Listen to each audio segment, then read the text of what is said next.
Hey everyone, welcome back to It's Mind Game podcast. My name is Jade and I'm very excited to have today's guest on. Her name is Taryn and she is an occupational therapist by profession and has been practicing for the past 11 years within occupational rehabilitation and insurance. Having many talents, Taryn is also qualified as a group fitness trainer and owned an F45 gym in Melbourne CBD, which they have recently sold. Now, Taryn is expanding her knowledge and capacity to help others by becoming an accredited sports nutritionist while on maternity leave, and is currently undertaking further study in preconception and pregnancy nutrition, though all education and first-hand experience leading her to her passion project, which is natural conception methods. Though all of these things have been a blast, the most rewarding is being a mama to her 1-year-old Kai. Welcome. Thank you. Thanks for having me, Jade. You have been one busy woman over the past few years between the study, becoming a mum, selling a business. My goodness, how do you do it? Look, it can be a juggle at times, but I am that person that thrives off being busy. Although I have to admit, being a mum really has made me slow down a little bit and smell the roses and live in that moment a little bit more. So I'm extremely blessed to be a mum most of all, and have so many passions and projects coming up that excite me as well. Yeah, now I guess the main reason we got in contact and ultimately decided to catch up for the podcast is that you've had your own experiences with HA recovery. And we just wanted to sort of dig a little bit deeper into that. So I guess the best place to start is at the beginning. And, what was training like for you? Did it, HA slowly just sneak its way in? Take us back. Sure. So I guess for me, when I was younger, when I was probably around that 10, 11, 12 age, I was really athletic. We lived in Townsville for a year, and my parents put me in, or I got into little athletics, and I loved it. Absolutely thrived off little athletics. I was an 800-meter runner, 1500-meter runner, and a triple jumper of all things. So I had a bit of height on me, so that was an advantage, and long, skinny legs. So I really got heavily involved in little athletics and netball and basketball in my earlier high school days. But I think that all changed, as it may for many women as well, when they reach their 17, 18 years, and they start getting introduced to alcohol and partying, and I certainly was a sucker for that. And went traveling overseas for most of my later teens and early 20s. Had some pretty crazy adventures, I must admit. Some I wouldn't want to repeat and some I'm surprised I survived. But look, I guess I never really I lost that touch with sport and exercise for a while there, but came back and I met an ex-boyfriend of mine, introduced me to F45 back when in 2014. I loved it. I kind of hadn't found anything like that. Prior to that, the biggest event I'd done was a 5K run, probably about 6 months earlier. And then I started just training at Good Life again and getting back into it, and found F45, and it coincided with me moving to Melbourne when my partner and I broke up. And I thought, well, I need a sea change, and I'm very much I thrive off change. So I packed my bags and moved to Melbourne, and joined an F45 in South Melbourne actually, and became literally obsessed with F45. And I was there training 5 times a week. It started out, and then it would be 6 days a week, and then I would end up doing a morning session and then an afternoon session. And just got into this obsession with exercising. And that's kind of where it all started, it was probably around, I moved to Melbourne in 2015, and it was probably around early 2016 that I did notice I had lost my period. Believe it or not, at the time, I didn't really care. I didn't take too much notice. I thought it was cool. I thought, I don't have to deal with all the terrible, gooey, yucky things that women have to deal with each month with getting their period. And I kind of wore it as a badge of honor that I hadn't had a period or wasn't getting a period, and really had no education or idea of how important my menstrual cycle was at the time. Being in my mid-20s, I was, getting really fit. I obviously, was working out really hard, and then I was cutting back on what I was eating. I was kind of going no carbs and tried keto and back to paleo, and cut out a lot of fat. So it was contributing to, this spiral of, I guess it got worse and worse. It kind of spiraled down and down and down as I continued to do it. And I would say I probably, had lost my period for about 12 to 15 months before I even realized, oh, well, look, maybe this is not so cool. And maybe, I should probably, look at this and do something about it, which in hindsight, I look at that and I think that's terrible. Like, our menstrual cycles, I'm reading this book called The Fifth Vital Sign of how important it is. A fantastic book about how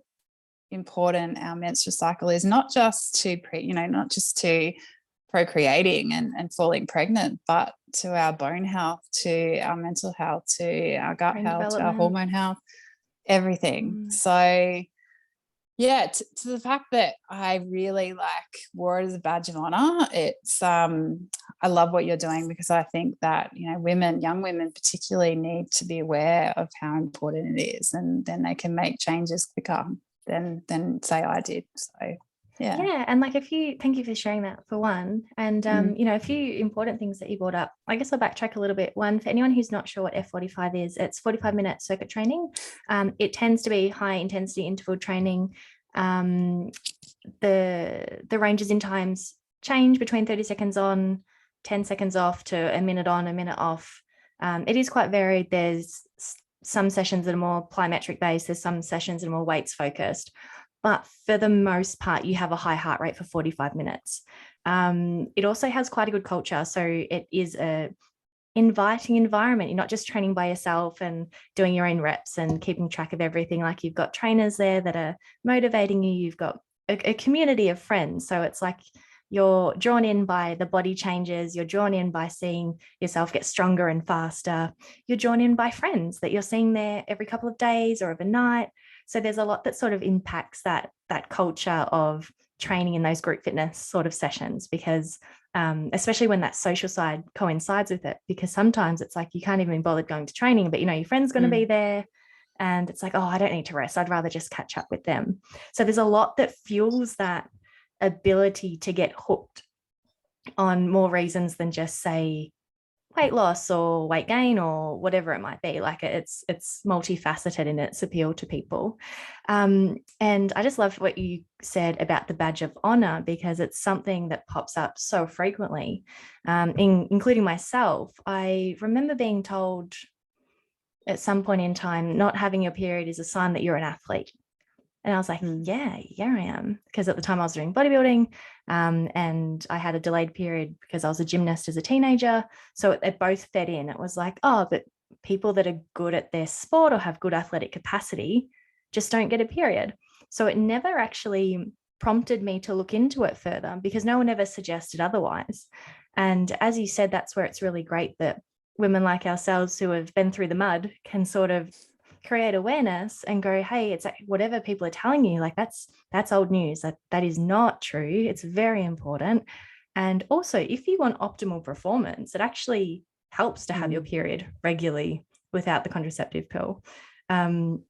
And, you mentioned the Fifth Vital Sign book, which is a wonderful book, which, highly recommend anyone to read it. And there's more books coming out now, like In the Flow by Elisa Vitti, Raw by Dr. Stacey Sims, and there's literature coming out for us finally, rather than all of this training and nutrition based on men, which is again where we got caught up in the moment. I feel like our journeys on the timeline coincided quite similarly. And I'd imagine at the time where you started really hitting those F45 sessions, it was very much fasted cardio in the morning, low carbohydrates, and just don't even talk about fats. And like fats are not our friend. That was the key to success. And if you spoke to most people, despite what style of fitness they were into, that was kind of the common denominator. Did you find that, I guess, as you said, your training slowly increased? Did you find that it was sort of the social side that was inviting you to do more, or did you find just the shape changes of your body had you going, oh, I can't wait to go, because if I keep going, I keep changing? Clothes got bigger on you, and I guess, what were your triggers for getting hooked, both on the training side of things and also on nutrition? Because you mentioned you sort of jumped to a few different diets, and I'm quite curious as to your motivations to go from one to the other. Sure. I think at the time, yeah, you're right, 100%. I did get really hooked, and I think it was a combination of the social aspect. I mean, yeah, you're right, F45's designed to hook you in. It is a 45-minute session. I mean, how easy can you fit 45 minutes in? It's great, because you walk in, you literally, put your towel down, you do your warm up, you're into your exercise. It's only about 35 minutes really that you're working out, and then you finish off, you do a cool down, and then you leave. So you can do all that between lunch even if you needed to. So I guess, my lazy mentality at the time, I didn't want to go to the gym and think about what I had to do. This provided me just a key to walk into somewhere and have it all up on the screen, to not really think about what I was doing, but walking out of there with a sweat. Like, I always had to have a sweat on to feel that I had done anything. I'm a 0 to 100 type A personality. So if I wasn't, working my ass off and working out of that door without a sweat, rolling down my face, then it was no point. Yeah. So I guess it was that aspect of, the convenience, the social aspect. I really enjoyed the workouts. That's kind of like my little sweet spot, is that HIIT training. And I was noticing my body changing, and I was getting complimented. And I think that was the fuel to the fire, was the compliments, wow, look how ripped you are. Oh my God, look at your abs. Your arms are incredible. My arms used to be commented on a lot, because, I had this ability to be really toned in my arms. I don't know why. I have a feeling it's more genetics than anything, because it's not like I was, doing upper body weights all day long. So, the more weight I lost, the more ripped I looked, and the more obsessed I became. So it's definitely a spiral, and coinciding with, exercising more, I was like, I wanted to eat so I could lose more weight. So, obviously we know that nutrition plays a huge part in weight loss as well. So, I was going into all the fad diets that I mentioned. I tried the keto, because I was like, I can be a fat burner. And, if I eat fat, then I can burn fat. And, really uneducated decisions I made on my, what I ate. I was a hater of carbs. I thought carbs were the enemy for many years. It's not until recently that I actually have started to eat carbs. I would say for 6 years I avoided carbs. I didn't really eat any bread, which now I love bread. I probably go through a loaf a week. I didn't eat pasta. I would Did you allow avoid. yourself to eat fruit? No, not for a while. For a long time, I didn't. I thought fruit was even bad. It got extreme. Like, yeah. I mean, when you say, if you ask me, did I have an eating disorder? I'd be like, no, but I did. I very much No, did. it's so common, absolutely. And Mm, I guess because people get a bit confused between eating disorder and disordered eating, and mm, because eating disorders got your anorexia, bulimia, orthorexia, all those sorts of mm, labels attached. But someone with disordered eating habits, i.e., mm, can't eat carbohydrates, must have the mm, lowest calories possible, can't eat after 8 p.m., mustn't eat mm, until 3 p.m. Those disordered eating habits are just as dangerous, but because they don't have, I guess, a medical label to it, it's easy to sweep them mm, under the rug and go, no, I'm just health conscious. Like I'm mm, just caring for myself the best way that I can. And often that's where it starts, doesn't it? It's like we're just trying to be the fittest we can. We're just trying to be the strongest we can. And somehow we forget that the period matters. We're just like, oh, but I'll eat the best quality foods that are the most mm, nutrient dense, and even just not even carbs, like gluten's the devil. And we start to, I guess in hindsight you can say, nitpick information because mm, you choose to believe certain things, i.e., as you suggested before, eating more fats burns more fats, because the headline is really catchy. It's like, well, that's what I want to do. I want to burn more fat. And mm, I guess the information comes at the time where you're quite vulnerable. And it's like, oh, well, that makes sense and I can do it. And then you see a shift, which, works in your favor physically. But when you look at it biologically, obviously we're at a mm. loss. Did you find that your eating habits started off, I guess, reasonable in the way that you were just tightening up on things? I'm not going to eat some fast food anymore. I'll skip on chocolate, and then eventually it led into just nothing but rules to the degree where you potentially couldn't eat out? Did you find social events stressful? Did you avoid them? What was it like, I guess, when things got a bit out of control? Sure, yeah, exactly. It was pretty much spot on. I never really had any disordered eating at the start. I ate what I wanted, and that was that. And then obviously, as the exercise increased, and I wanted to keep losing the weight, and had this. It's such a mindset that I had to, be more ripped. I would, look in the mirror, and I was, in hindsight, I looked amazing back then. But I would always judge myself. I'd be like, oh, look at this little roll I've got, hanging over my six pack. I need to get rid of that. What is that? Or, I don't like my butt, or I don't like my legs. And it became so nitpicky that, my eating did become more and more disordered. It got to the point where I was avoiding all carbs. I was, if for example, the social situations, I would avoid going out and drinking and having a social life. I actually buried myself in work so that I wouldn't really sort of have an excuse not to go out with friends and party and go to dinners. And the times that I did, I would still eat. Like I'd eat a pizza, or have a big night drinking, but then I would feel so guilty. And I haven't really admitted this to anyone. I actually spoke to my partner about it for the first time this morning when we were talking about this podcast, and I actually got to the point where I was taking laxatives so that I would pass that food. And the next day I wouldn't eat. Like I would go to the gym on a Sunday. If I went out on the Saturday and ate a pizza or binged, I would go to the gym on a Sunday and do like 3 workouts to try to get that, Burn it off.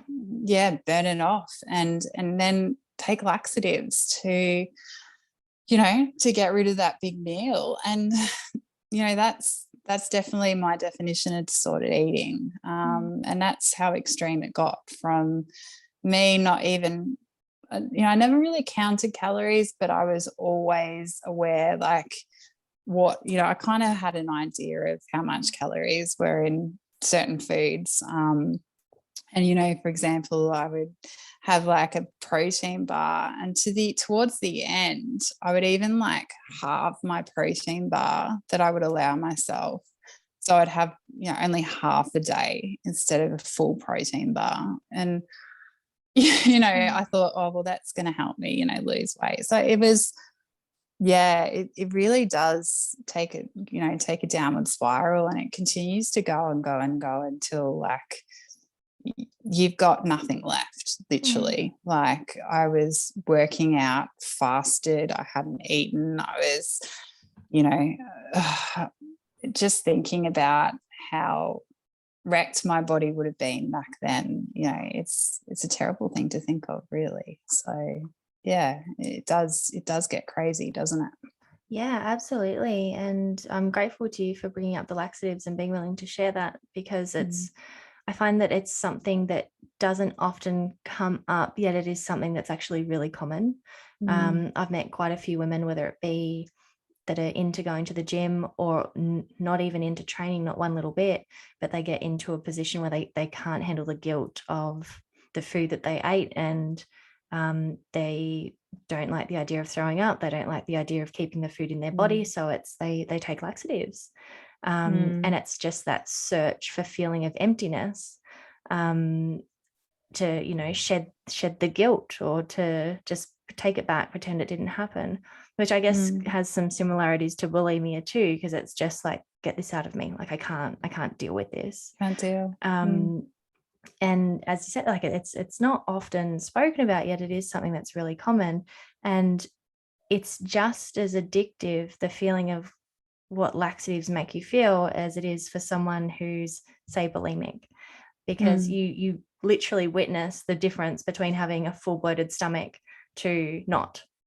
And it's that release that also becomes addictive in itself. I have a history of bulimia, and I'm just wondering, with your experience, I know that sometimes when things got worse, I created situations where I knew I was going to binge, and for somehow I allowed it, like I made it okay, because I knew I was going to go throw up. And I created this really distorted reality where it was justified what I was doing, because I had no choice. I had to have the binge because I deserved to eat some junk food, but I didn't deserve to gain weight from it. Not that I didn't deserve to gain weight from it. I couldn't handle gaining weight from it. But somewhere along the line, I created this environment where it was okay to have a binge, plan a binge, because I'm going to throw it up. And then I just won't do it again, because it was always that at the end. I just won't do it again. It'll be one last time. Did you ever find that, like the first time you took the laxative, maybe even the second time, there was so much resistance, but then you kind of recognized that it could offset the guilt that you had, and then you started to create allowances as well? Yeah, exactly that. I think initially it was difficult. It was like I didn't even want to think that I would do that. But then it became easier. I guess, yeah, it was the trade-off. It was, well, I can actually go out and enjoy myself, and my friends not think that I'm unsocial, or, I can still go out and have that pizza because I deserve it. I've worked out 14 times this week. I can eat that piece of pizza. But then after having a pizza, instantly I would feel that guilt, but that pizza's gonna, it's gonna go to my hips, or I'm gonna put on weight. And it became easy as a trade-off to go, well, I've got a laxative to take and that'll solve it. And yeah, I fell into that rhythm of having that trade-off all the time, and saying, this will be the last time that I'll do it. I'm not going to do it anymore. And I'd throw a packet out and then 2 weeks later I would be out, and then the next day I'd go buy a packet of laxatives. Like, it was yeah, I think talking about it for the first time really out loud, it's scary that it got to that. And yeah, the fact of my body is just, the one that's getting the damage. It's, what I was doing to my body at the time. And I really had no idea. So, yeah. Yeah, and that's just it, it's when your rules end up ruling you, we do lose control so quickly. And often, there's so much shame attached to the actions and behaviors that we take. But it's like at that point in time, we didn't recognize the strength and the power that we had to choose again or to shift our mindset. And of course, these things don't happen overnight and just go, oh, everything's perfect again. Like it takes practice to say, no, I'm not doing this, or at the least I'm going to delay it, or whatever that first rule is to stop the behavior loop. But I guess as soon as you have that epiphany of, hang on, the rule doesn't rule me, like I rule it, is when you start to have that power to question what you're doing and to challenge it and to stop it. Did you find that that was like a key part of your recovery from both training and also from having the laxatives? Is that you started to recognize, hang on, like I'm actually in control, not these thoughts that I've created over time? Because that's what it feels like. It's like you're being dominated by rules that you created, and learning to literally shush them up. It's hard. They're like wild animals in your head running loose, but ultimately they can be caged. To be honest, it took a long time for me to really become aware of what I was telling myself, and the mindset piece of it took a long time for me, which I'll go into with you on this podcast. But I guess for me, I started noticing other things. Like I had really brittle nails. So any weights that I would lift, I'd break nails. I was like, what the hell is going on? Like I have no nails. And they just wouldn't grow. And my hair, like I had really like nice long blonde hair, and my hair started getting really thin, and it wasn't falling out, but it was just thinning, like thinning all over. And I always had a lot of hair. It wasn't always thick, but I had a lot of hair. And then I was like getting to the point where it was like having these little ponytails. Like there wasn't much hair in my ponytail anymore. I was like, and that freaked me out, because as we know, most women love their hair. And that was kind of oh my God, something's wrong with my hair.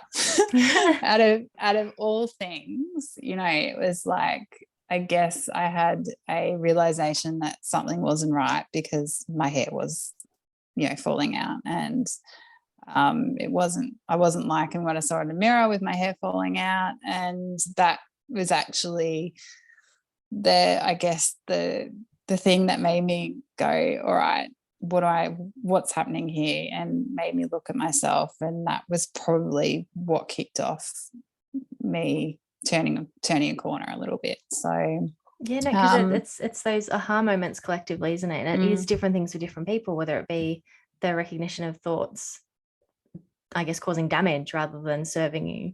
It's recognizing the brittle nails or the hair or social anxiety, or the fact that you don't know how to survive without exercise. It's like, if you don't train for the day, I can't live a day without training. Like I must, otherwise nothing else works.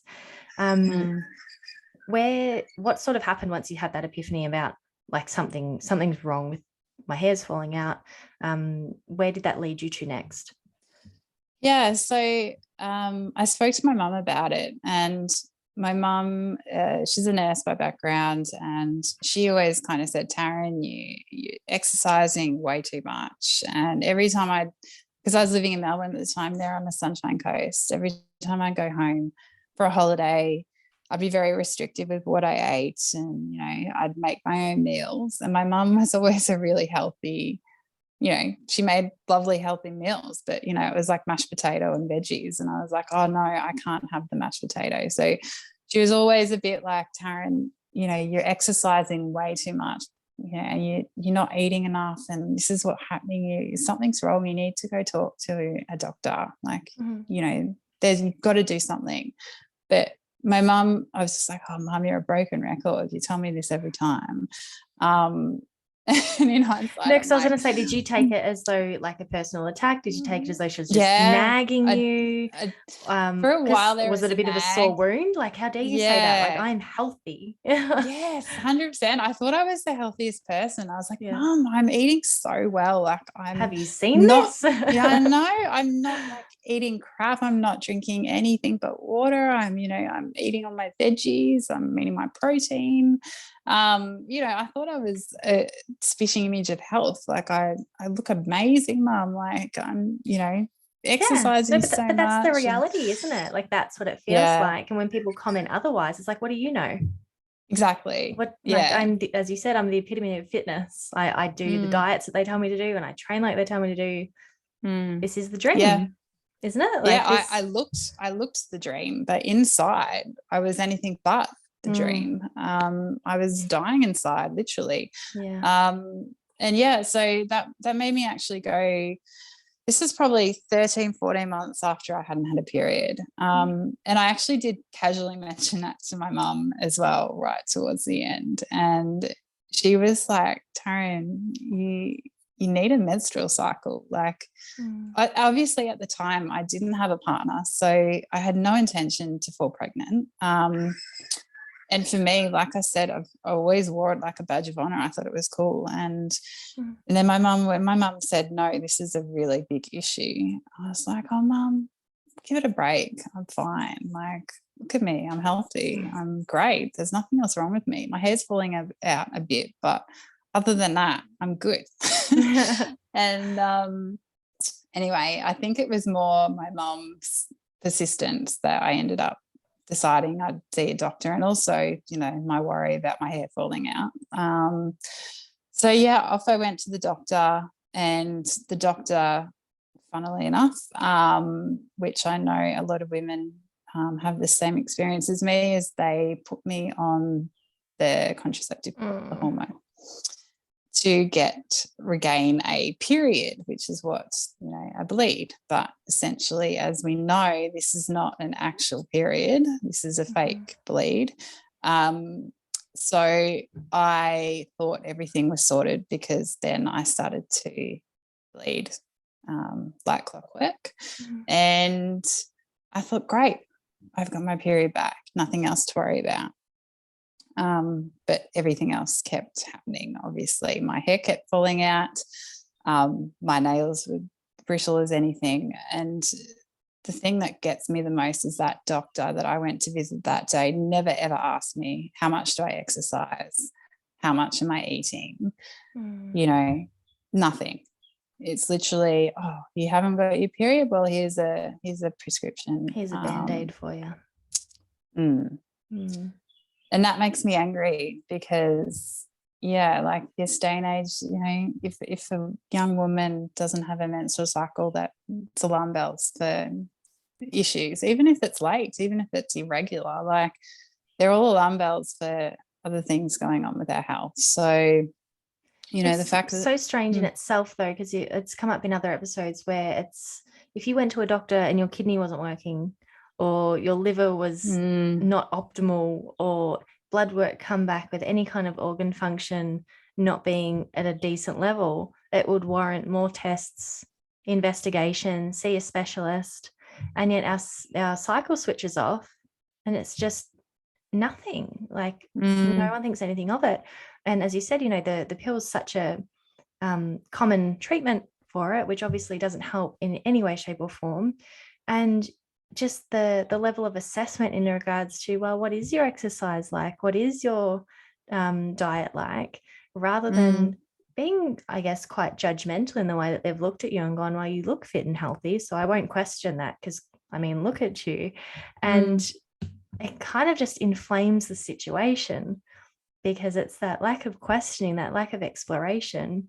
I mean, why would you continue to explore not having a period when a doctor's so easily just said, oh yeah, jump on the pill, that'll fix it?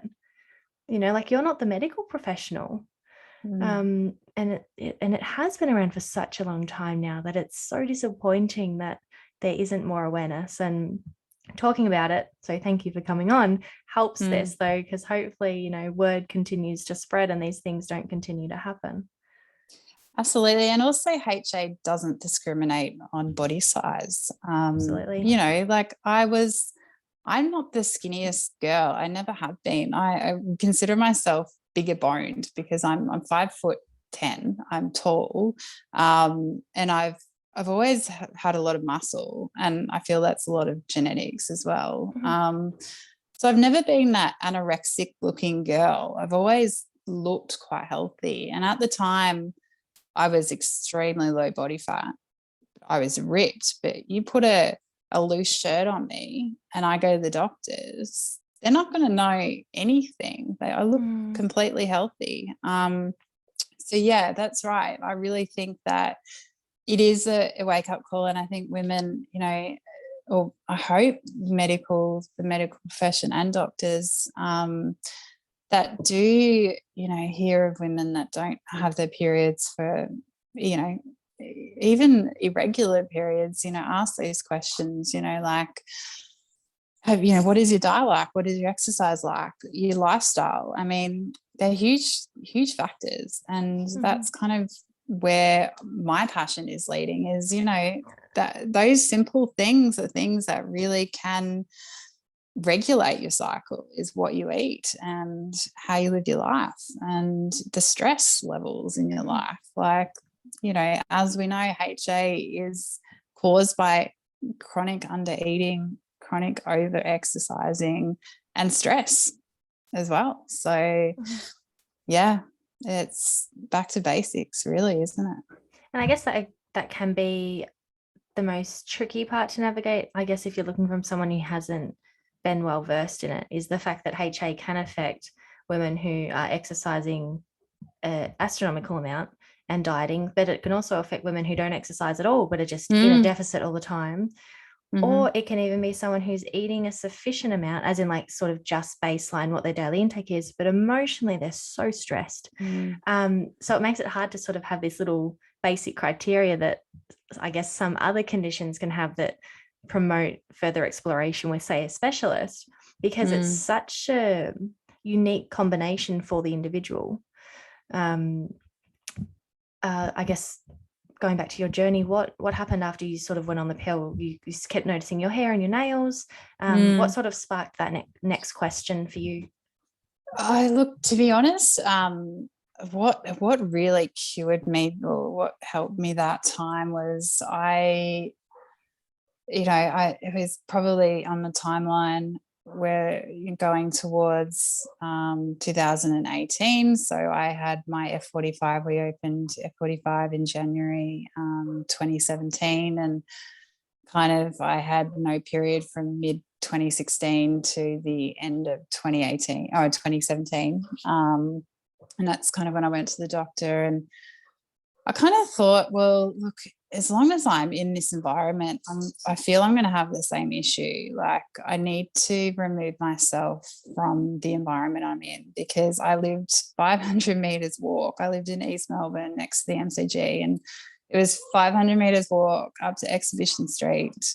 So I could literally go there. I remember I used to go there 7:00 at night after the last classes and do a workout, like some days after, I had done two sessions in the morning as well. And it just got ridiculous. I was also working full time, and then I was coaching at the studio as well. And obviously, running it with my business partner ran most of it because I had a full-time job. But, I was coaching most mornings. I was coaching on Saturdays. So I kept so busy because, I guess that was the other thing. I didn't want to stop or slow down, because that's when I thought I'd put on weight. So I decided to move back to Queensland. It was a tough decision because I loved Melbourne. I've lived a lot of places, over my life, and I lived in New South Wales and London and overseas, and Melbourne kind of is, I fell in love with it. It's such a cool city, and, you live there obviously, so but look, I knew I had to get back to where support was, because I didn't really have family down there, and I didn't have a boyfriend at the time, and no, you know, I had friends, but they were workout friends, so they, you know, fueled the fire as well. So I made the call to take 3 months off work. I had so much leave built up that my boss was kind of like, well, you know, Taryn, you're going to take holidays.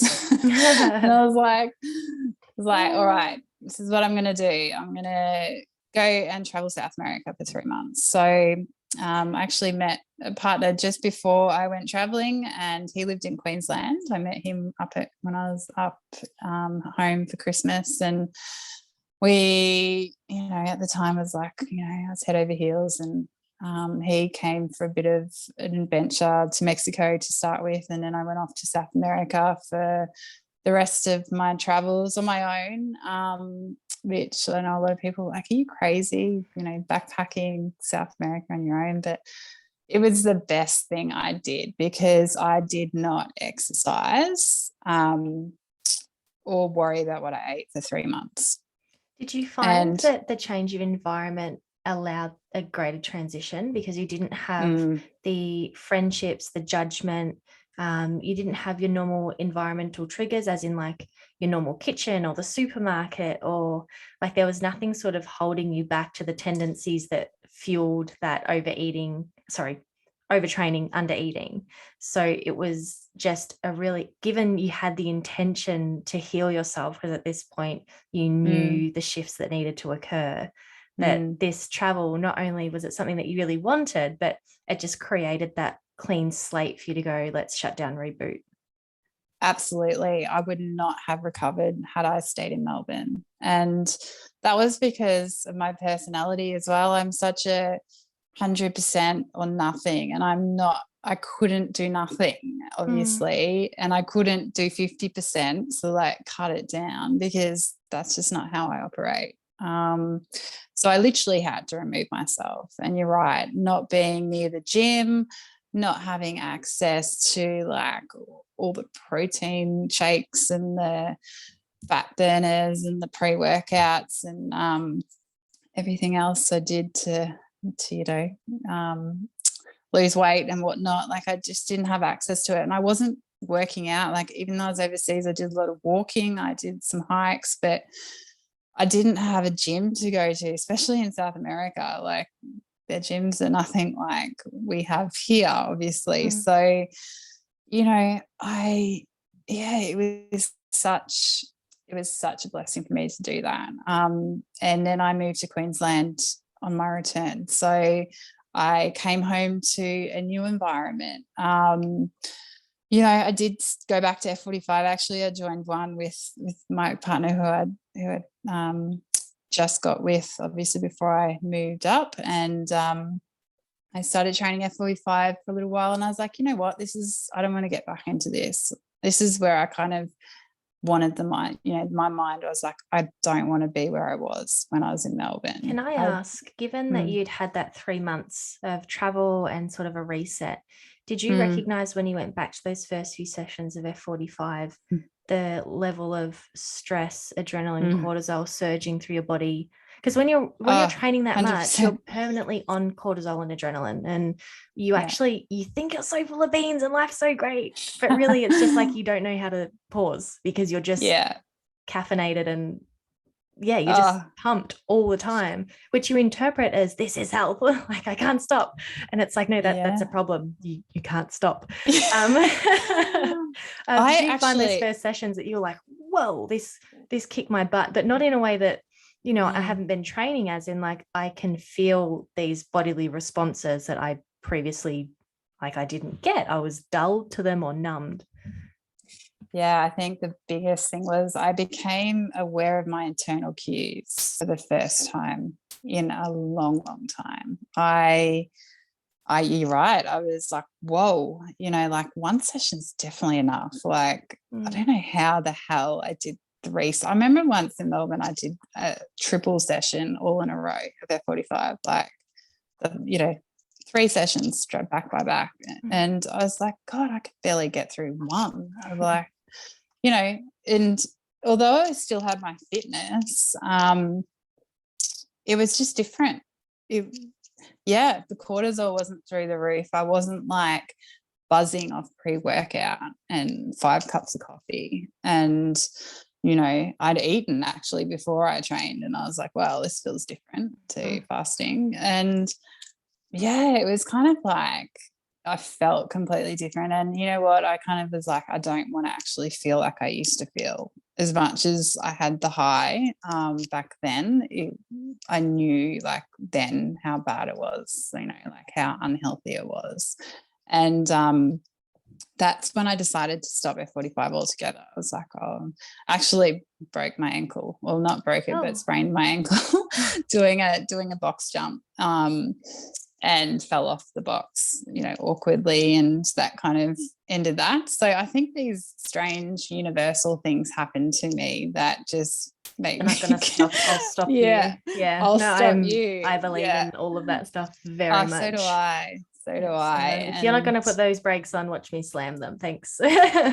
Absolutely. And that obviously ended F45 for a while, and I didn't want to go back. I was like, you know, I'm in a new place, you know, let's start afresh with everything. So I actually got in. I still like love exercise, obviously, but I did triathlons for a little while, which I know people think, oh God, that's even worse. But to be honest, most of the training for triathlons, you're in steady state. I was going to say, it's low intensity, steady state. Yeah. If anyone knows what steady state is, you know, it's that 60 to 70% of your max heart rate, and you're maintaining that throughout the session. So I never really, you know, hit those high intensities, where an F45 session, I'd be up at 100% max heart rate for, you know, 20 minutes of the 30-minute session. And that's where it did the damage for me. The surge. So triathlons, I did that for a good year. And you still had no period throughout? Well, I was still on the pill. Okay, yeah. But I actually went off the pill because my partner and I broke up, and I thought, I don't need the pill. And obviously I'd also become aware of how terrible the pill is. Please read the 5th vital sign for anyone listening that doesn't know how bad the pill is. But sorry to interrupt, but like that baffles me too about the pill, because I know I went on the pill when I was 16, originally because I was having horrific periods, and I'm telling my mum all of these symptoms. She takes me to the doctor, like, you know, my poor daughter's struggling with this, what are we going to do? And the doctor said, look, this is the best thing. It's going to reduce the bleeding, stop the cramping, clear up her skin. Like, it's just going to stabilize her. And obviously mum's just heard, well, this is going to help. And back then, like, we're just learning these things now, let alone back when our parents were sort of trying to make the best decisions for us. And I remember thinking, like, thanks, mum, for letting me go on the pill, because like I can't manage this. This is too much. And we both thought it was this magical cure. And obviously I had HA. Oh, actually, I think I went off the pill and I didn't even pay attention if I had a bleed, but I lost it pretty soon after I got off the pill. But once you're alerted to the side effects of being on the pill, it blows my mind that there's not a disclaimer when you claim it from the pharmacist. It's like, okay, let's say the GP doesn't tell you, but at the least the pharmacist should say, oh, you know, there is risk of stroke and blood clots, and it isn't a real bleed, or like someone should be there. And if you still choose to take it, that's completely fine. Like, no judgment at all, but at least know a lot about it before making the choice. Because like it is all choice. Like, you can do whatever you want to do, but it just baffles me that such strong side effects aren't common knowledge. And the fact that we aren't told what the side effects are when we are prescribed the pill, you know, from health professionals, like, it baffles me. Yeah, like, look at the benefits. Like, it stops you from falling pregnant. Yes, it does a great job of that, but look at all the things it shuts down the system. Yeah, because it literally shuts down your system. So your hormones are completely out of whack.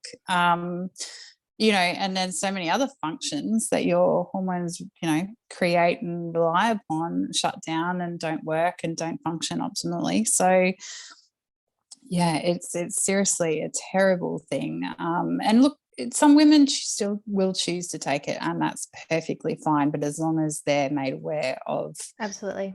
the side effects, I think that that's the main thing. But yeah, so essentially I did come off the pill, but I did have a normal cycle because I'd changed sport. I had been on a 3-month adventure around the world. I had completely changed my lifestyle. I was actually fueling a lot more when I did triathlons because I was doing like an hour and So a half, you 2-hour stopped the pill sessions. and your bleed come.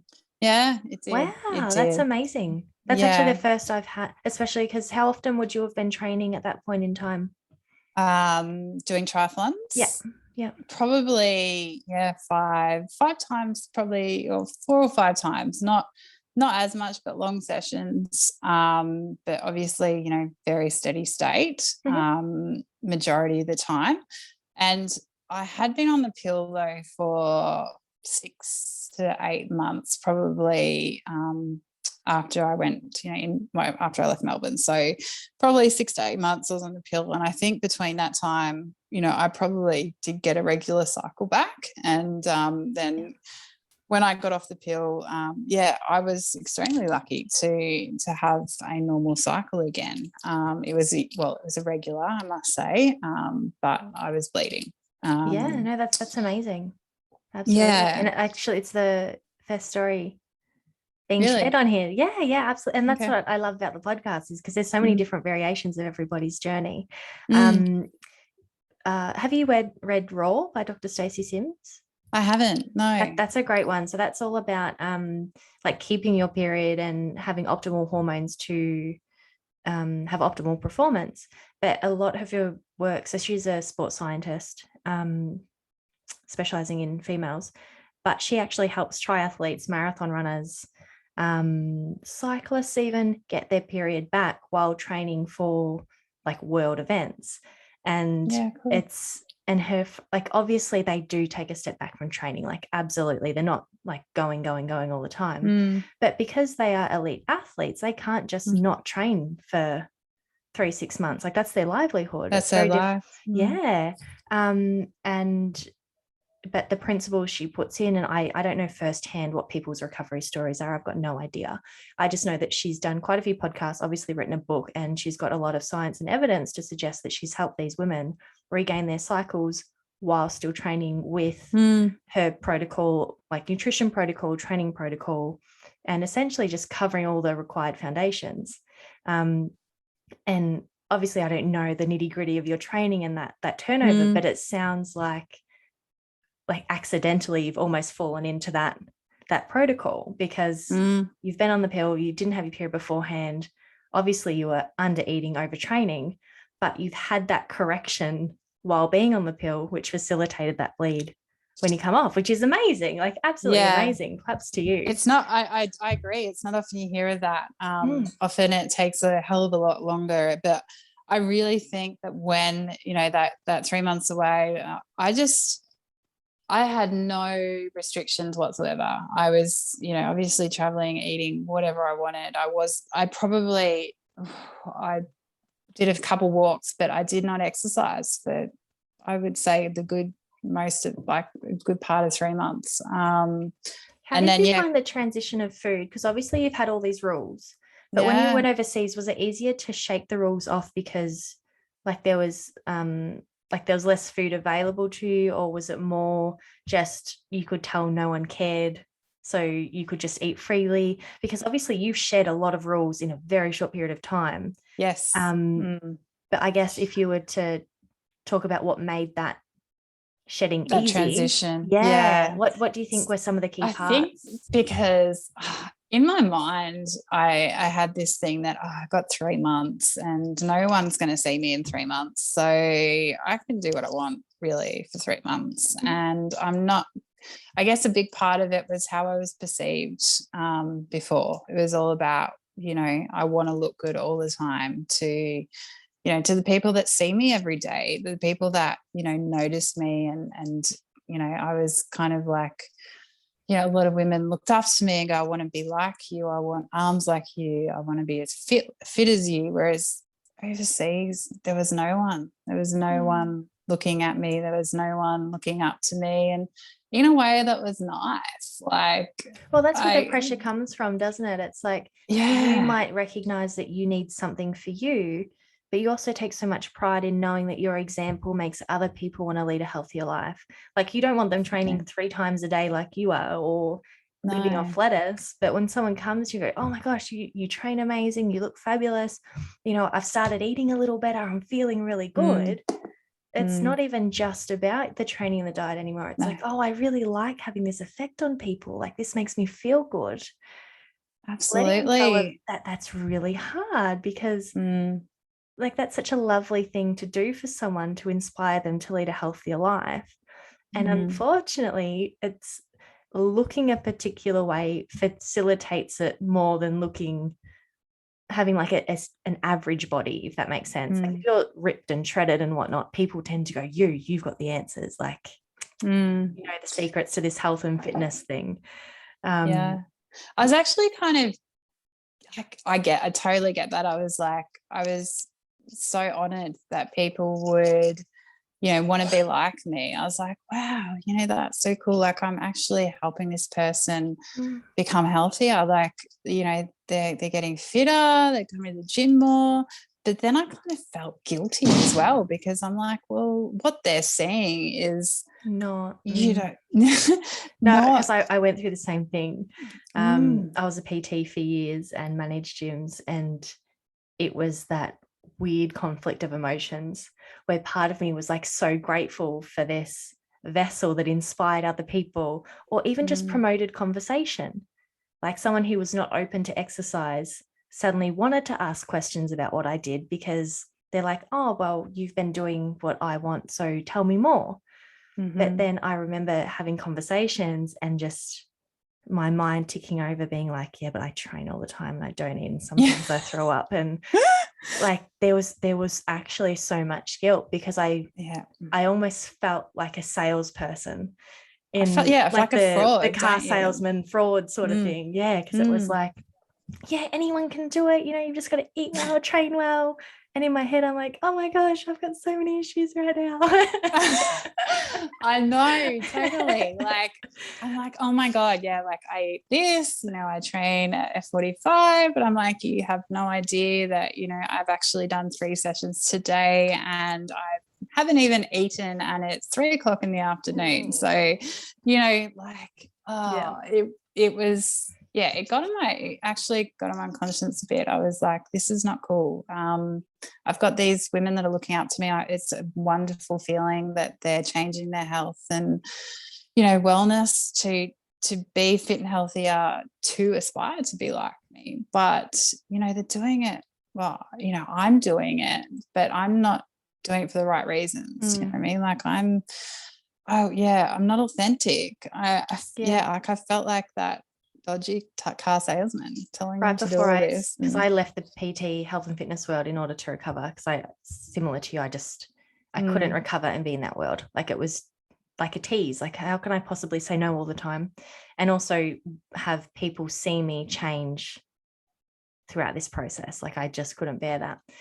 But I do remember it, I guess when I started to recognize that not having a period was a problem, I remember saying to a few of my clients that I'd known for years now. They'd been with me so many years, like, Jade, you know, like your body, I'm like, yeah, but you know what, I actually don't have a period. And they'd go, what?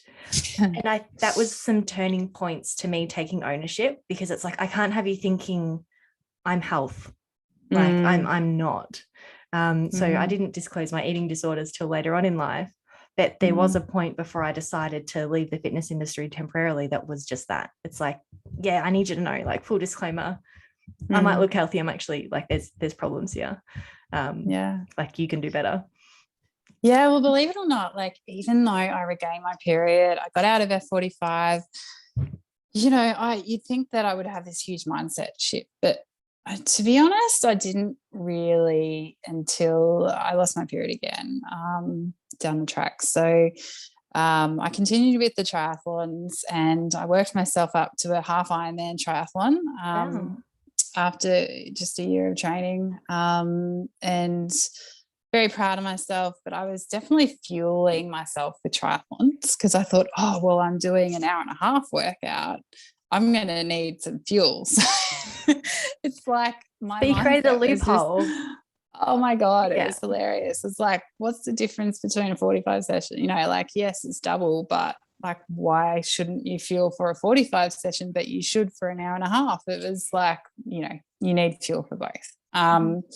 Anyway, long story short, I completed this half Ironman, did really well actually, got into the World Championships, Wow. qualified, but it was in France at the time, and long story short, my partner and I decided I would give up triathlons because I was hardly around. You know, I was training on the weekends. You know, majority of my training was Saturday, Sunday, and Luke, my partner, was like, I never see you. We never hang out. So I was like, yeah, I know. And at that stage, I achieved what I wanted to, doing the half Ironman. That I was like, okay. So I'd also been with Luke for a while, or for just on a year, and he was the one for me. So I knew it from the second I met him, and we progressed very quickly in our relationship. And that's when we started like going, well, do we want to have children? You know, that was probably something we both really wanted, and we knew we were meant for each other, so we were ready. And that was like, okay, well, let's start thinking about children. So I thought, well, I'm not going to continue the triathlons, and I stopped. So I stopped training quite intensely. Obviously, I went from long triathlon sessions to not much at all, and I kind of felt really lost. Obviously, I've when you have been exercising for many years, and in whatever capacity it is, I found it really like it was part of my identity. So not doing anything made me really depressed. So I decided last minute that I'd do CrossFit because why not? That was next on the list. And I did CrossFit for about 6 weeks, and then decided because I'd put on a bit of weight after stopping triathlons because I wasn't doing much, that I thought I'll just eat some salads for lunch and do CrossFit, get my body back to where I want it looking, because it was great. It looked great when I was doing triathlons, because obviously I was working out, I was burning a lot of calories. Training. Yeah.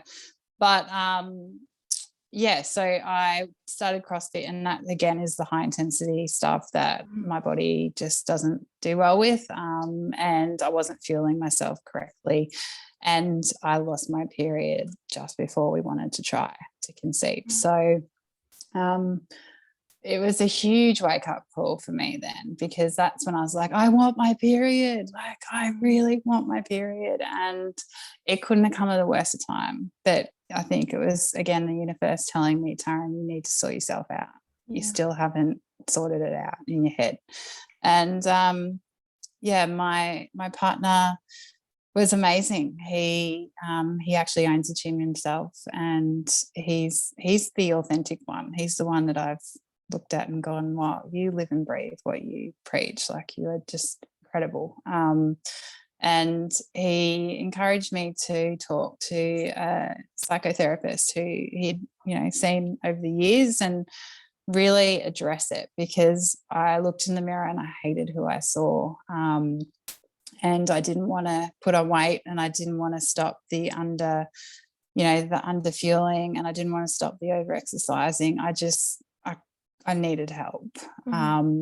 So he really encouraged me to talk to someone finally about, what was going on in my head. And I broke down. It was a really confronting and tough time, because it was the first time I was like, I really want my period more than anything, because I really want to have a baby. And I felt I was letting him down, and I just was so depressed that I had to give up exercise. And, I addressed it. I went and saw a dietitian. She encouraged me to pretty much stop exercising and just eat. And it's so much harder than just doing that.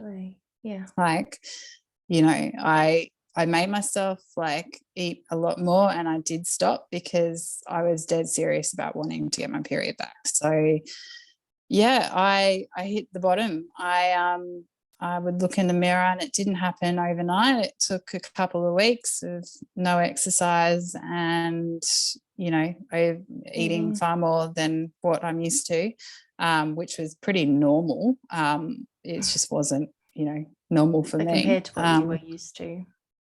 Yeah. And then by about week 3, I started to see the effects, the weight gain. And yeah, it was devastating. I look in the mirror and I cried. I hated what I saw, and although I looked normal to everyone else, I didn't look normal to me. And I think the best thing I did was to talk to someone about it. And I really did a lot of mindset work and body image work, like talking to myself and saying how much I love myself. I love who's in the mirror and who's looking back at me. And Luke was so supportive throughout that period that I probably wouldn't have been able to do it without him, because he loved me for who I was, on the inside, not the outside. So yeah, it was probably a tough couple of months, but luckily I got my period back after a few months, and we actually fell pregnant that next month after one period. But I haven't spoken much about this either, because unfortunately the subject of miscarriage is very unspoken about, unfortunately. But about 6 weeks into my pregnancy, I miscarried, and for whatever reason, there is no real definite explanation for miscarriage, but it destroyed me at the time. And I blamed myself. I blamed, it was so hard on myself, and that kind of made the whole, like, I felt, why I went through all this hell, I put on all this weight, now I'm bigger, and now I have nothing to show for it. And it's kind of like I feel I've been punished. And it was a really horrible time to go through. And I hate the fact that miscarriage, obviously, it does, especially early miscarriages.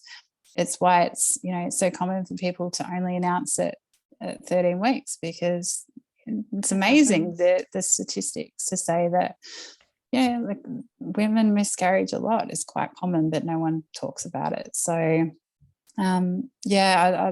I guess I'm being brave on here and talking about it, because I think it's important to talk about, because it's not your fault. It's no one's fault, and you can't blame yourself. And I really worked on a lot of, I saw a it's not psychiatrist, there's psychologist, and psychotherapist, to really remind myself that it wasn't my fault, and to get through that stage. And look, time does heal, and we were fortunate enough. I've never really had much, we haven't had many problems falling pregnant. So after my miscarriage, I regained my period again, and we actually fell pregnant again a couple of periods later. And that was my son. And I had a very healthy, beautiful, life-changing pregnancy and birth. And I really feel that period has shaped me. My whole journey has really shaped me to appreciate the human body, particularly the women's body. Like the fact that we can, create and nourish and house this tiny little human inside of us, and give birth to, a beautiful, beautiful child. Like, how lucky are we and how blessed are we to be able to do that? So it really made me look at my body in a totally different way, and appreciate my body completely. So yeah, it was a journey. I think a lot of women probably who's been on your podcast, they really only, want to fix their HA or become aware of it when they want to fall pregnant. And yeah, I really think it's important that, for a good healthy pregnancy, that we do have a healthy menstrual cycle, and that we we are aware of the signs that that not having a period or absent period means. So yeah.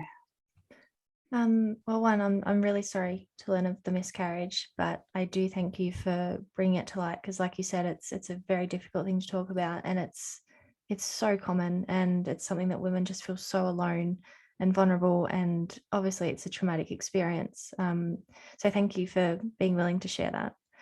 And yeah, as you said about the life-changing experience about actually having a full-term pregnancy and then giving birth to your child, did you find that, there's so many elements to overcome throughout that HA and eating disorder timeframe, and there's so much work that goes into it. Like, it's absolutely not a walk in the park. It is conscious effort every single day until you don't know any other way, but it takes time and effort. But I know that when I went through my pregnancy, and then obviously I had Casima, I just had this whirlwind come over me of like my body's capacity to do these incredible things versus like how much can I challenge it? How much can I how much can I almost punish it through training? How much can I deprive it of food? It was always, what can it handle? And then throughout pregnancy, it's just all of that disappeared, and it was almost like, wow, how incredible is this body I'm living in? Like, look at all the things it's doing. And I did find that my pregnancy and giving birth was sort of like that final level of healing. It's like slow steps, kick in, kick in, kick in, and little things linger, and you don't even recognize they're there because they're so small compared to what they used to be. Like, even with my pregnancy, I think that's when I officially shed my eating disorders, because I was either hungry or I wasn't, and I didn't have judgment on food. It was just whatever I felt like I ate, and it had never been that simple to me in the longest amount of time. Did you experience anything like that as well? Oh, as you said that, I can absolutely relate with that, because if I was hungry, I would eat. Like, I'd be like, I'm not feeding just myself. I'm feeding this little baby inside me. And the whole, fussy eating or disordered eating and wanting to look good went completely out the window, like gone. It was my last stage of healing. I 100% believe that, that was what healed me, is just my experience of knowing that my body needs me now.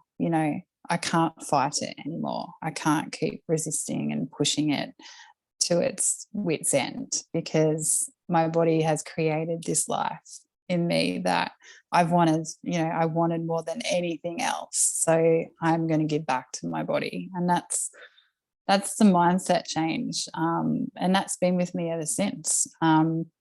Now even though I'm not carrying a baby, before I work out, I'm like, I need to feel my body. I need to feel my body for this work. And, I don't fast anymore. I eat the second I get up, because I think about what my body needs, not what I need. And that to me is such a shift from where I was a couple of years ago. So yeah, it really does change you. It does. Thank you so much for coming on and being willing to share your incredible journey. So everyone who's listening, like, I'm learning this journey with you, and you've had so many ups, downs, all arounds throughout the whole process, and I'm so happy that things have worked out the way that they have, and you're living a life that's happy, healthy, and fulfilling. You've got your beautiful son. And again, thank you so much for being just so open about everything that you've experienced. And I'm sure so many women listening will either resonate with it or just completely understand and are going through the exact same thing. Excellent. Thanks so much for having me on your show, Jade. I really appreciate it. Now, if anyone wants to connect with you, whether it be to hear your story, to talk to you about nutrition or preconception, or because you've got so much knowledge as well as personal experience, where can people reach out to you? Sure. So at the moment, they can reach me on my Instagram handles. So it's Tarryn_nutrition and health. So what my goal is, what my passion project at the moment is to help women over 30, help them conceive or help with preconception and pregnancy nutrition and obviously help them fall pregnant naturally. I'm doing a lot of study in the area and obviously have some experience of my own. So yeah, watch that space and I'd love to connect with people in the future. Awesome. So I'll leave those links in the show notes. And again, just thank you so much. And I just appreciate your time and your journey so much. Thanks, Jade. Bye. Okay.